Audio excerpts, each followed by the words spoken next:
উনি অচিরেই আওয়ামী লীগকে তাদের কার্যক্রম শুরু করার জন্য অনুমতি দেবেন, যে বাধাটা আছে এই বাধাটা উনি তুলে নেবেন।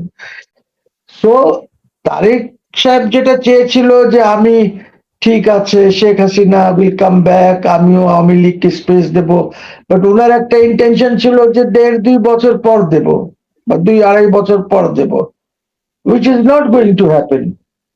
You never know, she might be here in September. সে তো ডিসেম্বর বলেছে, আমি তো মনে করেছিলাম যে হয়তো ডিসেম্বরের মধ্যে আসবে, বাট তারপরে তো সে প্রেস কনফারেন্সে ডিসেম্বর বলেছে যে ডিসেম্বর মাসে যাব, আগেও চলে আসতে পারে।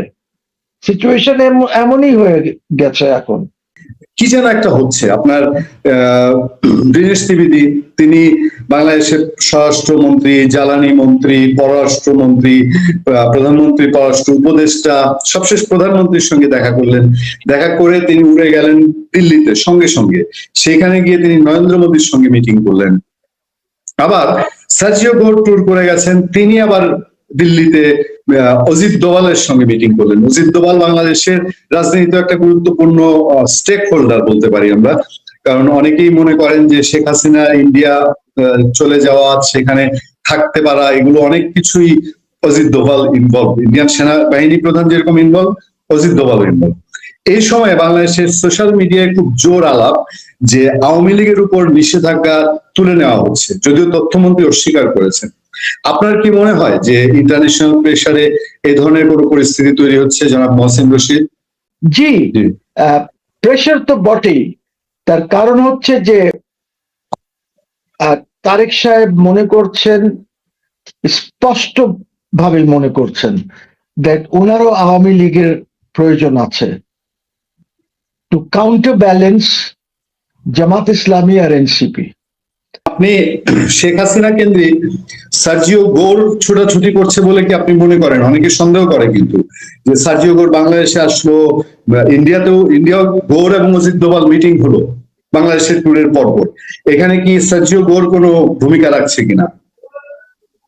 অফকোর্স সার্জিও গোর তো স্ট্রেট বলেছে যে make space for Awami League, that is one of the bigger parties, ওদেরকে স্পেস করে দিতে হবে। ইনক্লুসিভ পলিটিক্স এর কথা বলেছে, এখনো বলছে, তারেক সাহেবকে ফোনেও বলেছে এইসব কথা, and Tarek has agreed, because Tarek সাহেবের কোনো উপায় নাই তো। তারেক ইজ, দেখেন Tarek Saheb is not a player of big canvas. Tarek Rahman Saheb prime minister আছেন, কিন্তু ওনার ক্যানভাসটা যেটা আছে সেটা এত বড় না। কোয়েশ্চেন ইজ যে উনি প্রমিস করেছিলেন ইন্ডিয়ানসদেরকে, তৎকালীন উনি যখন লন্ডনে থাকতেন সেখানে ওনার যে কথাবার্তা হয়েছিল, যে এগ্রিমেন্ট হয়েছিল with the Indian government through the then Indian high commissioner in in in England, London, তো ওই কোনো কথাই উনি রাখেন নাই। সো ইন্ডিয়া ইজ অলসো খুব আপসেট আছে তারেক সাহেবের সরকারের উপরে, নাম্বার ওয়ান। নাম্বার টু যেটা হচ্ছে যে উনি মোটামুটি বলেই দিয়েছেন যেখানে ওনার বলার কথা সার্জিও গোরদেরকে, যে উনি অচিরেই আওয়ামী লীগকে তাদের কার্যক্রম শুরু করার জন্য অনুমতি দেবেন, যে বাধাটা আছে এই বাধাটা উনি তুলে নেবেন।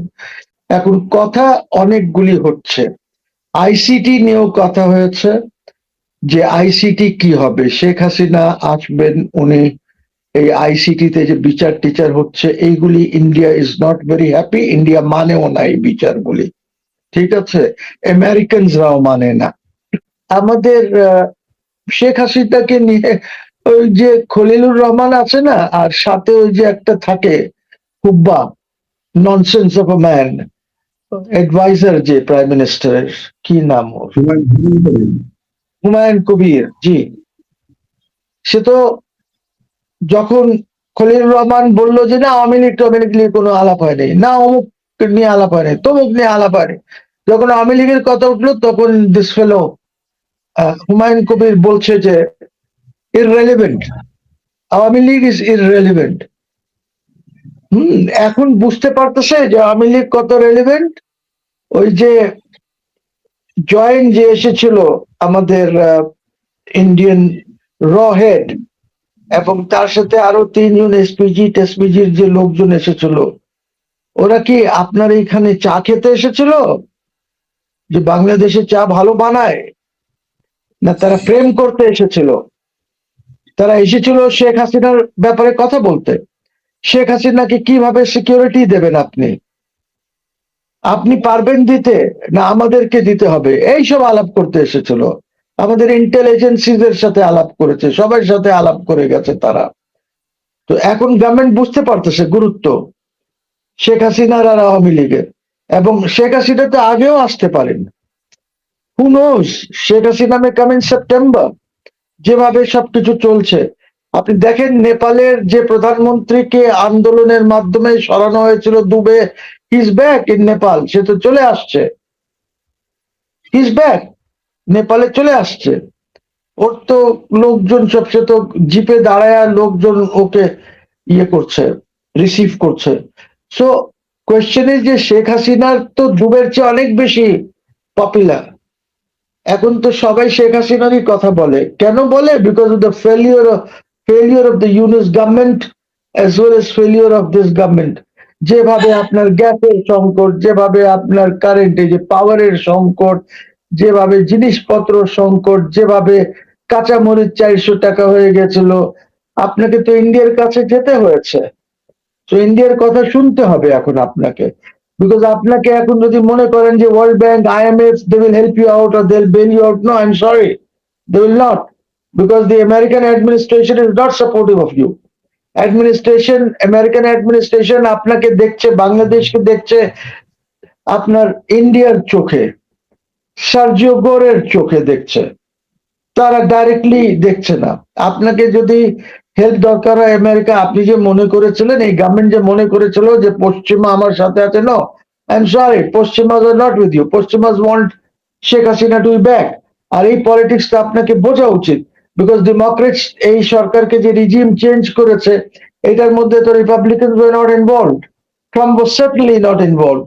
তো নাও ট্রাম্প তো বলেছে যে he wants Sheikh Hasina to be back here and if possible back in power. You see, আর আমি তো আগাগোড়া বলছি যে Sheikh Hasina is a very hot potato. She is not like Tarique Rahman বা others. তার এখন গ্রহণযোগ্যতা বাংলাদেশে অনেক বেড়ে গেছে, অনেক বেশি বেড়ে গেছে। আপনি কালকে ইউনাইটেড নেশনস কে বলেন যে আসো বাংলাদেশে ইলেকশন করায় দাও between Awami League, BNP and Jamaat and NCP যা আছে, দেখেন কি পরিস্থিতি দাঁড়ায়। আপনি আশ্চর্য হয়ে যাবেন ওই রেজাল্ট দেখে। সো তারেক সাহেব যেটা চেয়েছিল যে আমি, ঠিক আছে Sheikh Hasina will come back, আমিও আওয়ামী লীগকে স্পেস দেব, বাট ওনার একটা ইন্টেনশন ছিল যে 1.5-2 বছর পর দেব, বা 2-2.5 বছর পর দেব, which is not going to happen. You never know. She might be here in September. সে তো ডিসেম্বর বলেছে।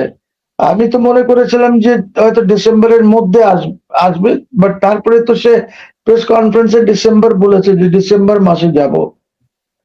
আগেও চলে আসতে পারে। সিচুয়েশন এমনই হয়ে গেছে এখন। আহ, অনেক বড় মোবিলাইজেশন হবে the day Sheikh Hasina comes. কিন্তু কিভাবে আসবে, কারা সাথে আসবে, অনেক কথা আছে। আইসিটি মাইসিটি এগুলি সব উড়ে যাবে, এইগুলি থাকবে না। এইসব এই লিগ্যাল আপিল হ্যান ত্যান এইগুলি কিচ্ছু থাকবে না। এই জনগণের সুনামিতে উড়ে যাবে এইগুলি সব। স্যার, আমি জানতে চাই শেখ হাসিনা আসার আগেই কি বাংলাদেশ আওয়ামী লীগের কার্যক্রমে যে নিষেধাজ্ঞা আছে এটা কি উঠে যেতে পারে কিনা? নিষেধাজ্ঞা উঠে যাবে, অচিরেই উঠে যাবে।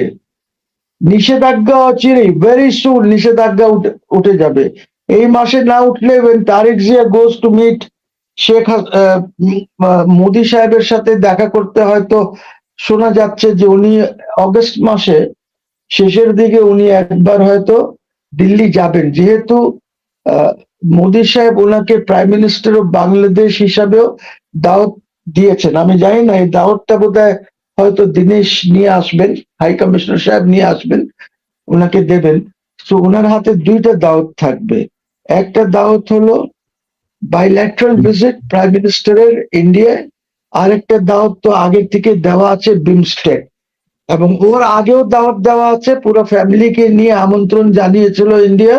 মোদি সাহেব আমন্ত্রণ জানিয়েছিলেন যে আপনারা আসেন আমার দেশে ভিজিট করেন। বাট এখন বাইল্যাটারালের জন্য অন্য চিঠি, যেহেতু আমরা এত নারাজ হয়ে গেছি, তো আমাদের মাথা গরম, তো গরুর মাংস খায়া খায়া মাথা গরম করে কথা বলি। তো যেভাবে রিয়াক্ট করেছে, ওরা বলছে ঠিক আছে দিয়ে দাও, আরেকটা দাও, কি আছে, লেট হিম কাম। সে যদি আসতে রাজি আসে আসুক, বিমস্টেক এসে যাবে না, যাবে না, কার ক্ষতি? মোদির ক্ষতি? নো। ইন্ডিয়ার ক্ষতি? নো। বাংলাদেশের ক্ষতি। এইটা গ্র্যাব করা উচিত ছিল। But this man Khalilur Rahman has always miss advised him. Khalilur রহমানের অ্যাডভাইসে সে চললে সে টিকবে না, ক্ষমতায় টিকতে পারবে না। সো খলিলুর রহমানকে ফেলে দিতে হবে। জি স্যার, আমি দেখলাম আজকে মানে একটা প্রেশার তো তারেক রহমান সরকারের উপর আছে, এটা আমি বলি যে এটা দৃশ্যমানই হবে যে জামাত এবং এনসিপি এরা চায় না শেখ হাসিনা ফিরে আসুক। আজকে দেখলাম এনসিপির চিফ এই কথাও বলেছে যে হাসিনা ইস্যু সলভ না করে তারেক রহমানের ইন্ডিয়া ট্যুর করা ঠিক হবে না, ইন্ডিয়া যেন না যায় তারেক রহমান। তার মানে হচ্ছে বিষয়টা কি একটা প্যাচ লাগানো না? কিচ্ছু পারবে না করতে। এনসিপি টেনসিপি ওদের কোনো ভ্যালু নাই, কোনো স্ট্রেংথ নাই।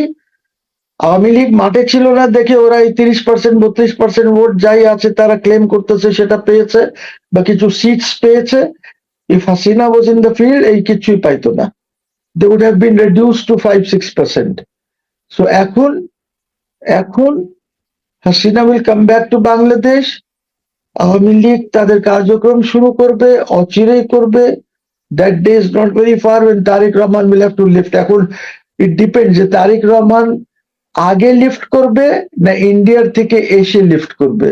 যদি ইন্ডিয়ার থেকে এসে লিফট করে করলে যেটা হবে, জনগণ তখন বলবে যে সে হাতিয়ার ঢেলে দিয়ে ফেলে দিয়েছে। এখন ইন্ডিয়ার কথায় সেই কাজটা করেছে। সো বিএনপির জন্য এটা পলিটিক্যালি খারাপ হবে। So what I would suggest is that উনাকে এখনই, বিকজ আওয়ামী লীগ তো কোনো হার্ম করছে না, ইটস আ বিগ গ্রুপ। ওদের ভোটেই আপনি পাস করেছেন, এত ভোট যে পেয়েছেন, নাহলে জামাত ইসলামী 2/3 মেজরিটি যে গেমটা ছিল অরিজিনাল গেম, যে ওদেরকে 2/3 দেওয়া হবে, ওইটা হয়ে যেত। আওয়ামী লীগ আপনাকে সাপোর্ট করলে, আপনাদেরকে ভোট না দিলে। So please don't under estimate Awami League. Awami লীগের স্ট্রেংথ অক্ষুণ্ণ আছে। 2-4-5-10টা লোক যদি এখান থেকে বের হয়ে ওদিকে চলে যায় কোনো দিকে, ওইটার কোনো ভ্যালিউ নাই। বিকজ আওয়ামী লীগের স্ট্রেংথ এখন আরো বেড়ে গেছে। আমি রাস্তাঘাটে যেটা পাই সেটা আরো বেড়ে গেছে। কেন বেড়ে গেছে? বিকজ এই গভর্নমেন্ট যে আপনাকে বিদ্যুৎ দিতে পারছে না, আপনাকে মানুষ এখন কি অবস্থা, সব মানুষ ঢাকার দিকে আসছে, আইসা এখানে মোটরাইজ রিক্সা চালায়, এখানে কি বলে অটো চালায়, এইগুলি করে। গ্রামে লোক পাওয়া যাচ্ছে না খেতে খামারে কাজ করার জন্য। এই আমাদের পাট যেটা হয়েছে, পাটের জন্য লেবার পাওয়া যাচ্ছে না। 1000-1200 টাকা পার ডে, 3 বেলা খাওয়া দিয়েও লেবার পাওয়া যাচ্ছে না। তার মধ্যে এই গরমের মধ্যে যখন ওই কৃষক যারা লাগিয়েছে, জমির মালিক ওরা, বা আপনার কি বলে যারা নিয়েছে জমি যেখানে পাটের চাষ করেছে, ওরা নদীর মধ্যে পানি কমে গেছে, পানি প্রবলেম হচ্ছে। তো আমাদের পাটের উপরে তো এটা একটা ইফেক্ট পড়ছে। এই জিনিসগুলি কে বলবে, কে বোঝাবে, কাকে বোঝাবে এই জিনিসগুলি? গভর্নমেন্টের তো কোনো চিন্তা নাই যে কিভাবে এই জিনিসগুলিকে তারা ঠিক করবে। ইটস ভেরি ইম্পর্টেন্ট আপনার আজকে যে অবস্থা, আপনি আজকে এখন বিদ্যুৎ মন্ত্রী বলে যে আমাদের এইখানে সব বিদ্যুৎ এই যে অটো আর মোটরাইজ রিক্সা নিয়ে যাচ্ছে, ওরা সব বিদ্যুৎ ওই রাত 12টার পরে বা 12টার থেকে তারা চার্জিং শুরু করে। এটা বিদ্যুৎ মন্ত্রী বলছে। আর এই ট্রাফিকটা নিয়ে কিছু করতে পারছে না ওরা। ওরা ঢাকার ট্রাফিকটা দেখেন, কত মানে এক রাস্তায় আপনি দেখবেন 4 4 5 5 6টা লাইন করে তারা যাচ্ছে, ডাইনে যায় বামে যায়, কোনো সিস্টেম নাই। আপনার ট্রাফিক চলতে পারছে না, আপনার আইনের শাসন নাই তো দেশে। এই আইনের শাসন কবে হবে দেশে? এই 6 মাস তো হয়ে গেল, 6 মাসের মধ্যে আপনি কি পদক্ষেপ নিয়েছেন?